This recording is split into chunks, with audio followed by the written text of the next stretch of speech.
नमस्कार. श्री स्वामी समर्थ सर्वांना. तर आज आहे शुक्रवार. तर आजपासून झाला आहे श्रावण चालू. तर म्हटलं आज पूजा वगैरे करून घ्यावी, जरा फ्रेश वाटेल. आणि सकाळचा वेळ म्हणल्यावर जरा थोडासा आळसच येतो.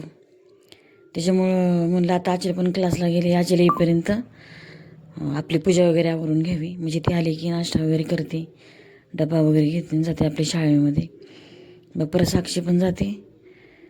मग काय, मग मी एकटीच घरी असते. मग एकटी म्हणल्यावर बोर होते. मग मी आपलं आवरून बसायचं मोबाईल बघत. परत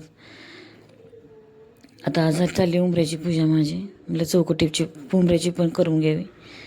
धूप वगैरे लावले. आणि शक्यतो मी आता अगरबत्ती लावतच नाही, धूपच लावते. कारण की धूप लावल्याच्यानंतर फ्रेश वाटतं. धूर वगैरे जरा होतो ना थोडासा, त्याच्यानं चांगलं वाटतं. आता बघा उंबऱ्याची पूजा वगैरे करून झाली. छान वाटतं पूजा केल्याच्यानंतर, फ्रेश वाटतं जरा. आता आमचा हे बाहेरचा परिसर बघा, एकदम शांत वातावरण आहे इथं. कोणाची किटकिट नाही, काय नाही काय नाही. हे आजच्याला आले बघा आता क्लासून. आता आवरेल आणि शाळेत जाईल. आता बसले